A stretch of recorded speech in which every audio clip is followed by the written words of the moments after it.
Fala galera, bom dia! Pessoal, seguimos aqui falando sobre informações privilegiadas, ok? Do nosso tópico normas e padrões éticos, certo?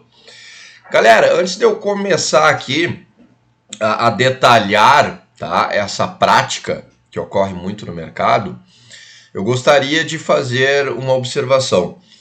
Agora em janeiro de 2023, tá, uma varejista, ela caiu 77%, tá, do preço atual dela, certo? E o que aconteceu nisso, pessoal? Alguns dias antes, algumas pessoas que estavam dentro da empresa, que trabalham lá dentro, sabiam de um erro contábil que existia dentro da empresa, tá? Então o que essas pessoas fizeram? Essas pessoas se posicionaram na venda desse ativo, tá? Desse papel, sabendo que quando viesse à tona esse erro e esse praticamente escândalo contábil, tá? As ações iriam cair, tá? Então o que aconteceu? Como foi descoberto isso, tá?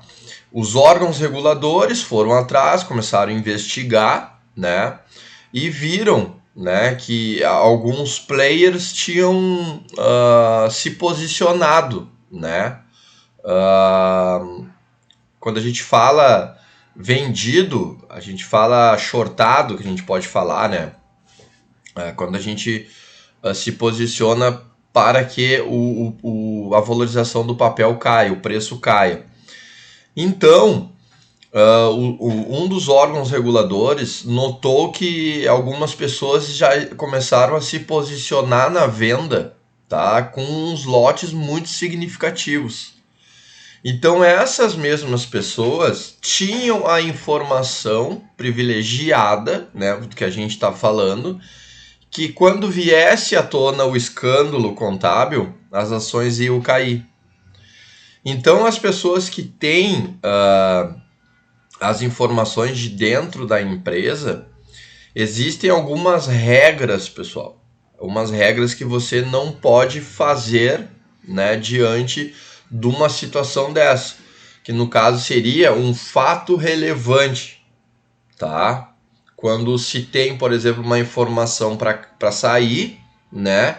E você tem uma informação, né, que vai acontecer tal fato.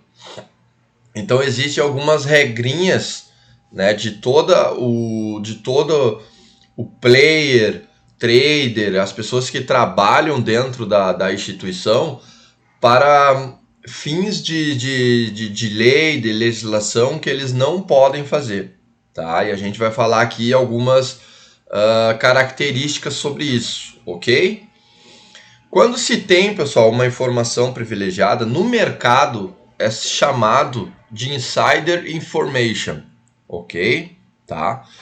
E aí aqui, ó, a CVM e a B3 orientam que qualquer fato relevante sejam divulgados após o pregão, ok?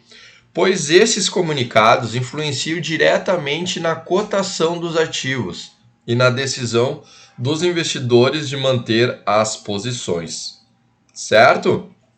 Então, aos olhos da CVM e B3, esses fatos relevantes para ficar, vamos dizer, né, na boa intenção, vamos dizer que seja melhor para todo mundo que esses fatos relevantes eles sejam informados pós-pregão, porque daí fica bom para todo mundo, para te tomar uma decisão no outro dia, se tu vai se desfazer daquele papel ou vai manter tua posição. Então, devido à estratégia de cada um, certo? Nesse caso que eu falei para vocês, dessa varejista, no outro dia, quando abriu o pregão, todo mundo estava achando que ela ia cair mais, né? Pelo fato que aconteceu, pelo escândalo. E aconteceu uma coisa muito inversa, pessoal. começou a subir os papéis, o papel, começou a se valorizar, mas só que daí o que aconteceu? Ela caiu demais, aí deu um repique no outro dia, se valorizou, até fechou, aquele dia ali fechou numa alta até, né? E deu esse repique e ela acabou depois caindo. Então o que os grandes players fazem, né? Agora entrando um pouco mais de questão de mercado. Eles deram liquidez para compra e disse, não, beleza, tá todo mundo querendo comprar, vai vir todo mundo aqui encher o nosso carrinho e vamos vender novamente. Então, vendeu tudo, deu repique, buscaram liquidez e eles venderam de volta. Então, os grandes players fazem muito isso, pessoal. E uma coisa que eu oriento muito, mais para frente a gente vai falar sobre análise gráfica, leiam o gráfico, não entrem com viés no mercado se for operar, certo? Mas isso a gente vai falar mais lá para frente, ok? Então é isso, pessoal. Depois, galera, o que significa insider trading, tá? O uso indevido das informações privilegiadas é chamado de insider trading, ok? A pena para o uso indevido dessas informações é de reclusão de 1 a 5 anos e multa de até 3 vezes o montante da vantagem ilícita que foi obtida em decorrência do crime, ok? Aí, pessoal, nós temos dois tipos de insider, tá? Então, vamos lá. Primeiro, insider trading primário, tá? Os insider primários são aquelas pessoas que obtêm o acesso da informação privilegiada por causa da sua proximidade dos analistas controladores, ou administradores da companhia, ou aqueles que exercem a função que têm o acesso direto a uma informação privilegiada, ok? Detalhe importante, os insiders primários podem dar as informações privilegiadas para assessores financeiros, contadores, auditores, advogados e outros prestadores de serviço, desde que eles tenham o cumprimento das suas funções, certo? Toda pessoa que recebe as informações está sujeito a normas de sigilo e código de conduta. Então aqui, pessoal, é importante pontuar o quê? Quando se trabalha dentro de uma instituição, tá? Quando, por exemplo, tu é um especialista em investimento ou um consultor em investimento, não tem como tu não ter uma informação privilegiada. Só que você tem que ter cuidado para em qual, vamos dizer, em quais mãos, né, vão cair essa informação. Que existem alguns canais que não podem ter acesso a essa informação, que pode acontecer isso aqui, um insider trading, certo? O uso indevido de informações privilegiadas, certo? E de acordo com a lei, a legislação, você pode, no caso, se você é um especialista em investimentos, você pode passar essas informações somente para quem?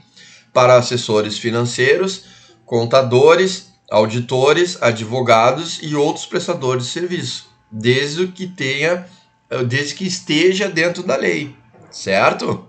Então, como eu falei para vocês ali no começo, quando você trabalha dentro de uma corretora, você trabalha dentro de um banco, não tem como não ter acesso a essas informações. Só que você tem que andar dentro da legislação para não ser pego, né? Principalmente pelos órgãos reguladores, e pagar isso daqui, ó, reclusão de 1 a 5 anos e multa de até 3 vezes o montante de vantagem ilícita que foi obtido na decorrência do crime. Ok? Então aqui, pessoal, a gente falou sobre insider trading primário, ok? Agora a gente vai falar sobre o insider trading secundário, que é mais conhecido como TIP, certo? Esse é aquele que recebe a informação direta ou indireta dos insiders primários e podem não saber que se trata de uma informação privilegiada, tá? Em algumas situações, isso pode ser chamado de insider acidental, tipo, ouvir uma conversa dentro da instituição pelo fato de estar próximo, tá? Quando se passa uma informação privilegiada proposital, no caso, insider acidental, se resulta a um crime chamado de repasse de informação privilegiada. Aqui é a mesma multa e reclusão que os insider trading, né? Que eu falei lá no segundo slide. Então aqui, pessoal, o que acontece? Às vezes isso acontece até num próprio restaurante, né? Quando tu tá sentado numa mesa, tá? E tem dois analistas ali do lado que estão conversando. E aí, no meio dessa conversa deles, eles acabam falando alguma coisa que vai acontecer do mercado, por eles ter acesso à informação. E tu, como tá na mesa do lado, tu acaba escutando, né? E isso daí, muitas pessoas o que fazem? Já sai falando, né? Ah, amanhã vai cair tal papel, amanhã vai acontecer isso, amanhã não sei o que, não sei o que, não sei o que. Então isso é chamado também de insider acidental, tá? Então esse é o principal, a principal conclusão que se tira sobre insider acidental, tá? Então vamos lá, entenderam legal, né? Bora lá.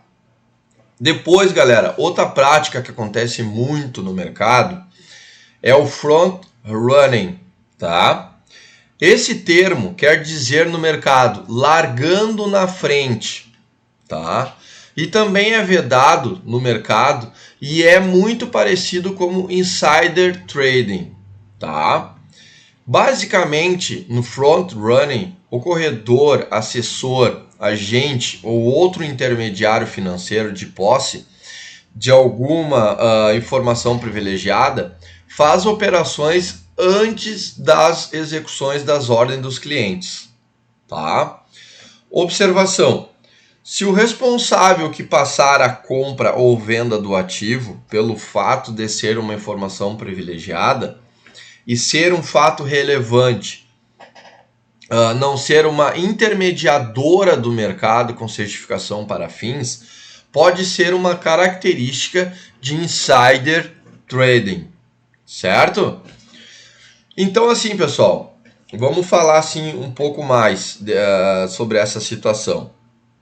Vamos dizer que você é um especialista em investimento, você passou no CEA, tá? Na prova, que é o que a gente está estudando, você se tornou um consultor de investimentos, tá? E você acaba tendo uma informação que amanhã, por exemplo, vai subir um papel, tá? Vai se valorizar um papel. O que tu faz? Tu vai lá e compra o papel um dia antes, né?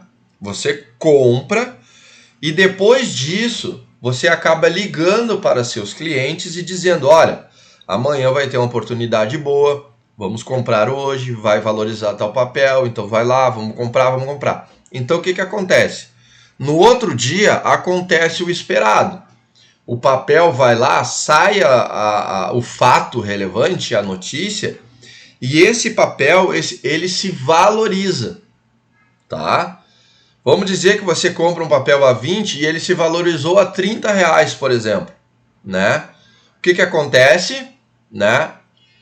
O especialista vai lá e vende as suas ações, né? E também fala para os seus clientes vender a sua posição. Então, o que aconteceu? O especialista tinha a informação, foi lá, comprou, valorizou e também valorizou a carteira dos seus próprios clientes, tá? Isso daí, pessoal, se a pessoa é legalizada a fazer isso, com as certificações, com um cargo adequado, isso é legal no mercado. Isso tu não está infringindo nenhuma lei. Então isso que é o interessante da informação privilegiada, logo que eu falei lá no começo.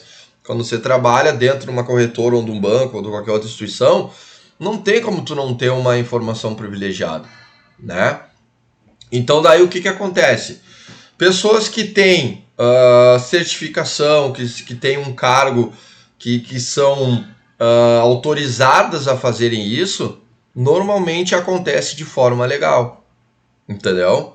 Só que daí outras pessoas que no caso não têm e não têm certificação e não estão no cargo adequado e acabam, vamos dizer, fazendo o uso dessa informação da forma errada, isso causa a multa, causa a reclusão e é caracterizado como insider trading.